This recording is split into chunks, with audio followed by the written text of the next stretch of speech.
مرحوم سید اطہر حسین صاحب میں جو سب سے بڑی خوبی تھی وہ ان کی سادگی اور ان کا حسن اخلاق اور ان کی انسانیت، ہر ایک سے محبت کرنا، ہر ایک کو رسپانس دینا، ہر ایک کی عزت کرنا۔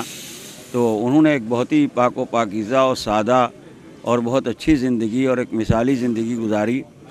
یہی سبب ہے کہ انہوں نے اپنے بیٹے جناب ڈاکٹر اسد عباس صاحب کو بھی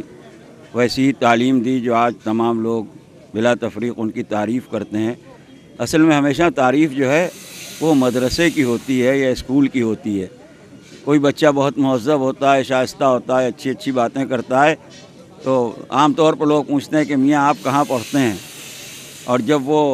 اسکول کا نام بتاتا ہے تو سب کہتے ہیں ہاں ہاں ارے بھائی کیوں نہ ہو۔ تو اسی طریقے سے انسان کے واسطے پہلی درسگاہ جو ہے وہ آغوش مادر ہے اور والدین کی تربیت ہے۔ تو جیسا درخت ہوتا ہے ویسے ہی پھل بھی ہوتے ہیں، اور اسلام نے اور قرآن نے اور دین نے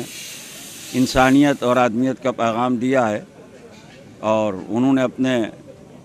بیٹے کو ایسی تعلیم دی اور اتفاق سے وہ ایسے پروفیشن میں آئے ڈاکٹر اسد عباس صاحب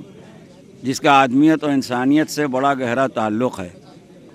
اور ڈاکٹر کو نہایت بااخلاق اور بامروت اس لیے بھی ہونا چاہیے کہ جو بھی آدمی اس کے پاس آتا ہے وہ گھبرایا ہوا آتا ہے، پریشان ہوتا ہے، لہذا سب سے پہلے کم از کم اس کو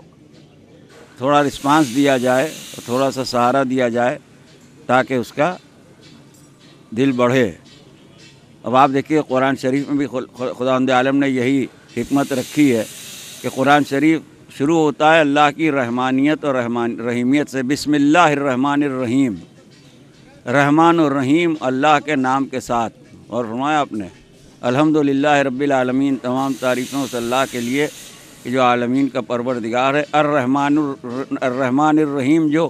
مہربان ہے اور رحیم ہے۔ تو اللہ بندے کو اپنے سے قریب کرنا چاہتا ہے، کلوز کرنا چاہتا ہے، مانوس کرنا چاہتا ہے، تاکہ انسان کی یہ سمجھ میں آئے کہ رحمان اور رحیم سے ہماری معاملت ہے۔ اسی لیے قرآن نے اور اسلام نے اخلاق پر بہت زیادہ زور دیا، حسن خلق پر، اور یہی سرور کائنات نے اور تمام ائمہ معصومین نے یہی طریقہ بتایا اور اسی پر عمل کیا، اور اسی کا نتیجہ ہے کہ بڑی بڑی سلطنتیں اور حکومتیں اور خاندان بھلا دیے گئے، مگر زمانہ خاندان رسالت کو آج تک فراموش نہ کر سکا۔ کل بھی انہی کا تذکرہ کیا جاتا تھا، انہی کو یاد کیا جاتا تھا، اور آج بھی انہی کو یاد کیا جاتا ہے، اس لیے کہ ان کا پیغام اور ان کا درس اور ان کی محبت اور معانست جو تھی وہ پوری انسانیت کے ساتھ تھی اور تمام آدمیوں کے ساتھ تھی، لہٰذا انسان انہیں کبھی بھلا نہیں سکتا۔